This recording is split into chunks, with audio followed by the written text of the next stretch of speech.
सरला हूँ। मुझे उम्मीद है कि आप सभी अच्छे होंगे। आइए सत्र शुरू करते हैं। आज के सत्र में हम राजीव गांधी युग में हुई नई पहलों और उच्च पदों पर सांप्रदायिकता और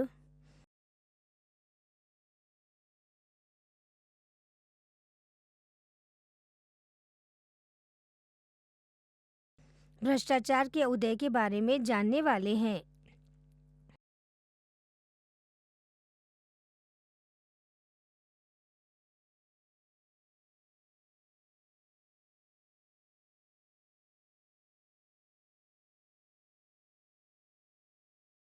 सीखने के परिणाम। इस वीडियो के अंत तक आप निम्न के बारे में समझ पाएंगे। राजीव गांधी युग में नई पहल।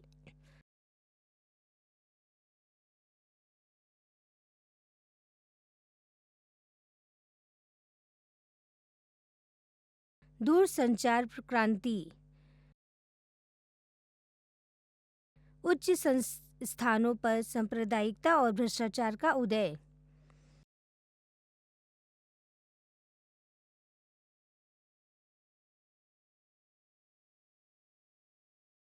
बाबरी मस्जिद पर संघर्ष।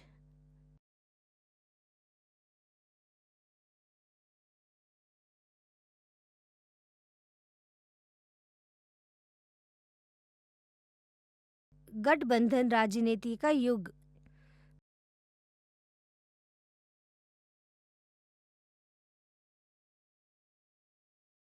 आर्थिक उदारीकरण।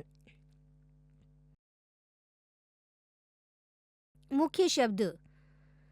पहला, अभूतपूर्व, पहले कभी नहीं किया जाना जाता है। दूसरा, हाशिए पर, एक व्यक्ति, समूह या अवधारणा को महत्वहीन या परिधीय के रूप में व्यवहार करना।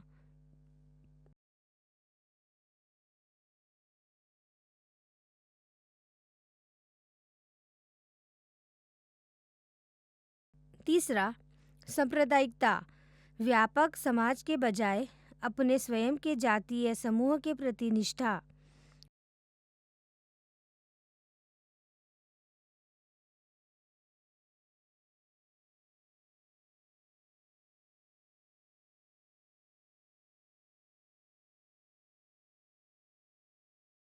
चौथा, गठबंधन, संयुक्त कार्रवाई के लिए एक अस्थायी गठबंधन, विशेष रूप से सरकार बनाने वाले राजनीतिक दलों का।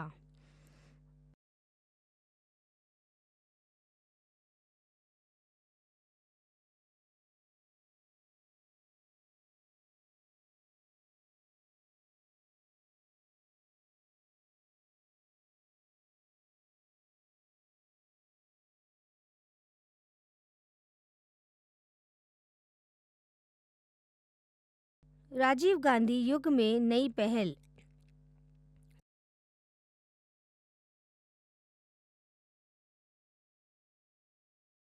राजीव गांधी के नेतृत्व में कांग्रेस ने चुनावों में अभूतपूर्व जीत हासिल की और पंजाब, असम, मिजोरम और श्रीलंका में शांति की पहल शुरू की।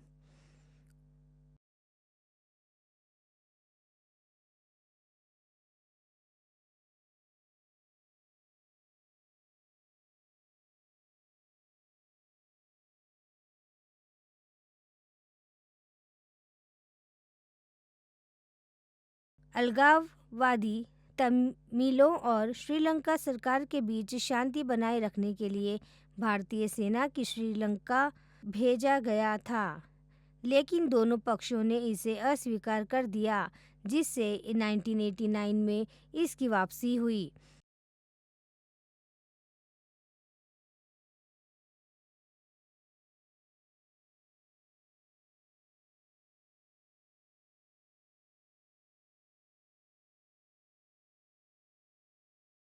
राजीव गांधी ने महिलाओं, दलितों और आदिवासियों सहित हाशिए के समूहों के लिए विकास तक पहुंच की कमी को पहचाना।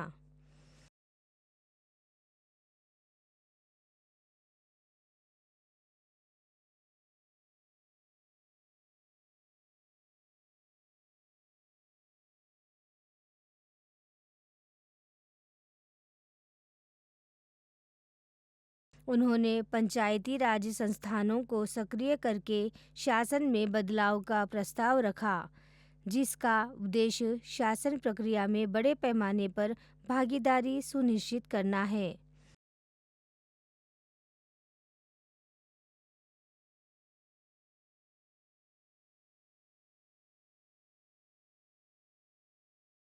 हालांकि विपक्षी दलों ने तर्क दिया कि यह उन्हें दरकिनार करने और उनकी शक्तियों को कम करने का एक प्रयास था। 1985 में राजीव गांधी की आर्थिक नीतियों का उद्देश्य प्रणाली को उदार बनाना और मौजूदा नियंत्रणों को हटाना था।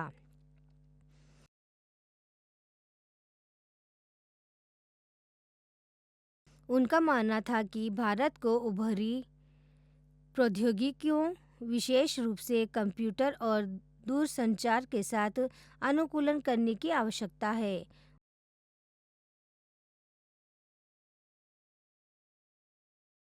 उन्होंने उपग्रह प्रौद्योगिकी का उपयोग करके देश के टेलीफोनिक संचार नेटवर्क का विस्तार करते हुए दूरदर्शन क्रांति की शुरुआत की।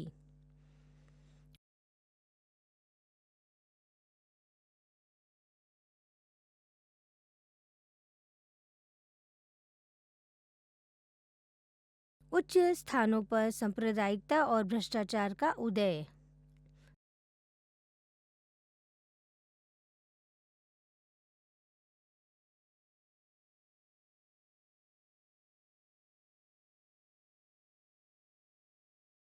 वर्ष 1985 में सुप्रीम कोर्ट ने फैसला सुनाया कि शाह बनो, जिन्हें उनके पति ने तलाक दे दिया था, को उनके पूर्व पति द्वारा रख रखाव का भुगतान किया जाना चाहिए।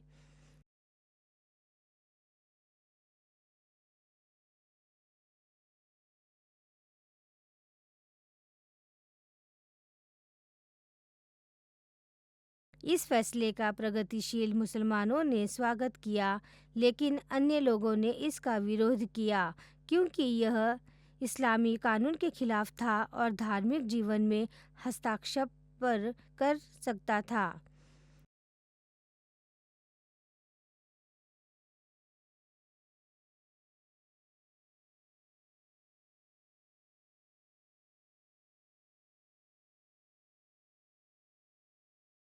महिला आंदोलन के नेताओं ने तर्क दिया कि यह अन्याय को उलट देगा।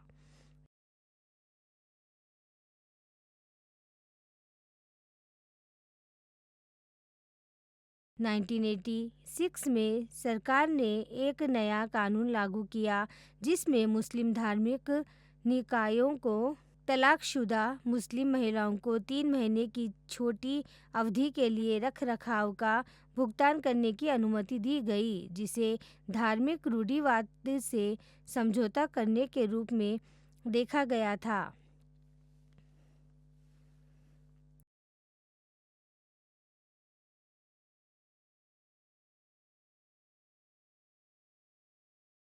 बाबरी मस्जिद पर संघर्ष।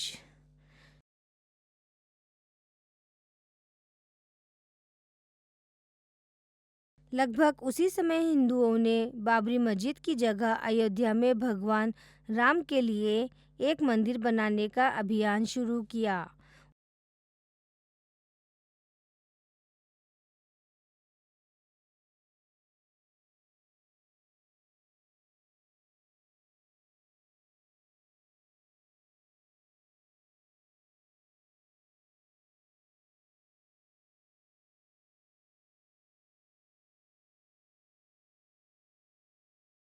उन्होंने दावा किया कि यह भगवान राम का जन्म स्थान था और मस्जिद का निर्माण पहले के मंदिर को नष्ट करने के बाद ही किया गया था।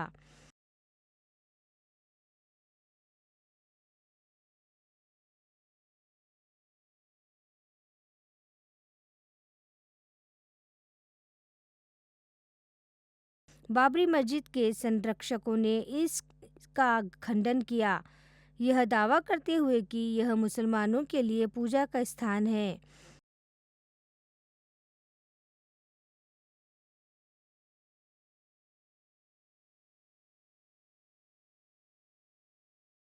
यह स्थान पिछले कुछ समय से विवाद में था और कोर्ट ने अंतिम निर्णय लिए जाने तक साल में सिर्फ एक दिन को छोड़कर इसे बंद रखने का आदेश दिया था।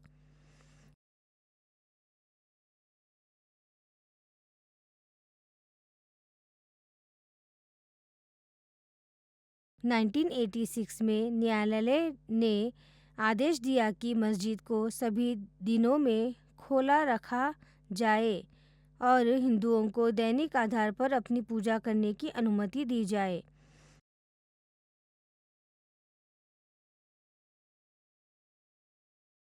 यह व्यापक रूप से माना जाता था कि ऐसा केवल इसलिए हो सकता है क्योंकि केंद्र सरकार ने इस निर्णय को मंजूरी दे दी थी। मंदिर के इस उद्घाटन ने उन समूहों की मदद की जो बड़ी संख्या में लोगों को जुटाने के लिए मस्जिद को मंदिर में बदलना चाहते थे।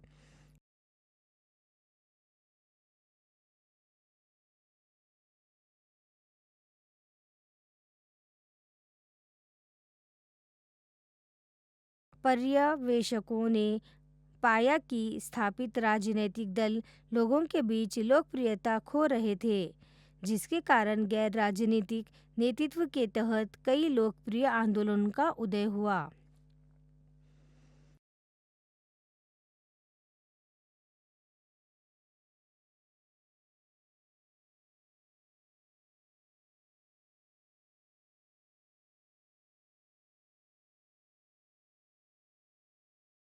महेंद्र सिंह टिकैत और शरद जोशी के नेतृत्व में यूपी और हरियाणा के किसानों ने बेहतर कृषि कीमतों और डीजल, उर्वरक और बिजली जैसे आदानों के लिए अधिक अनुदान के लिए संघर्ष किया।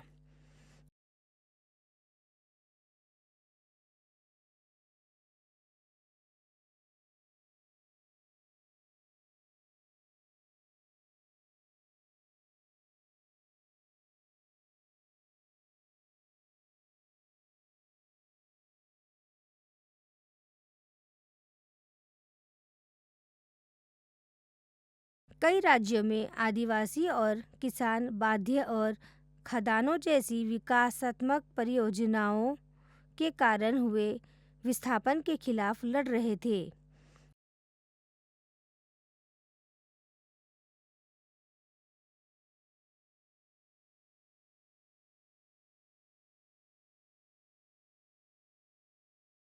सामान्य लोकप्रियता में इस गिरावट ने राष्ट्रीय राजनीतिक दलों को चुनावों में समर्थन बनाए रखने के लिए धार्मिक भावनाओं को बढ़ाना देने के लिए प्रेरित किया।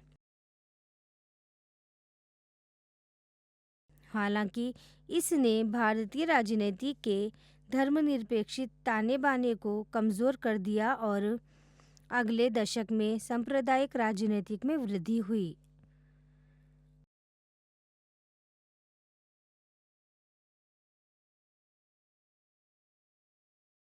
भारतीय सेना में इस्तेमाल होने के लिए स्वीडिंग बंदूक निर्माताओं से रिश्वत प्राप्त करने के लिए कई नेताओं के खिलाफ आरोप दायर किए गए थे।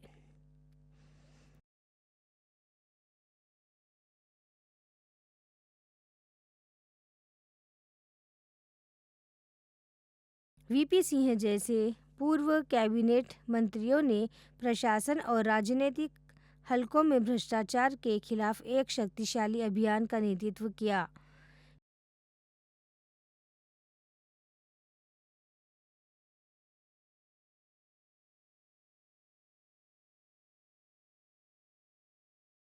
यह मुद्दा 1989 में गैर कांग्रेसी राजनीतिक ताकतों के लिए चुनाव अभियान का मुख्य मुद्दा बन गया।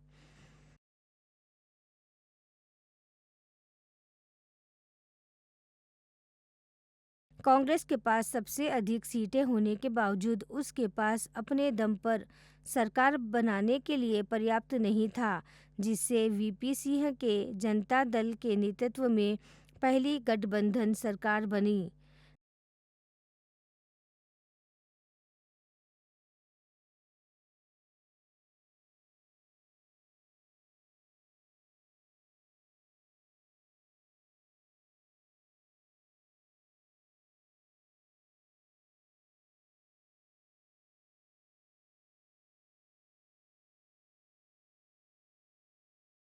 गठबंधन राजनीति का युग।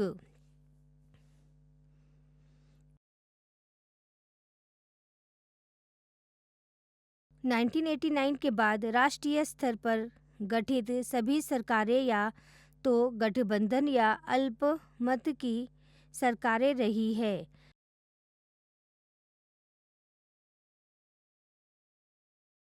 गठबंधन सरकारों ने भागीदारों के बीच बेहतर समझ को बढ़ावा देने के लिए सामान्य न्यूनतम कार्यक्रम और समन्वय समितियों जैसे तंत्र लागू किए हैं।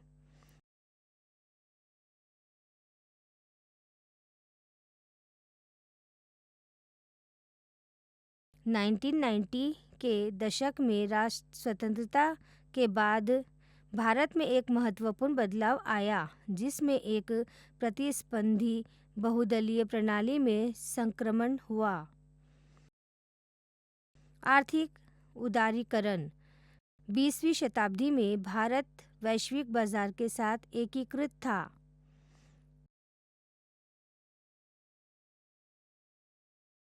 देश में एक कार्यशील लोकतंत्र था जिसमें विविध आवाजें सुनी जा रही थी।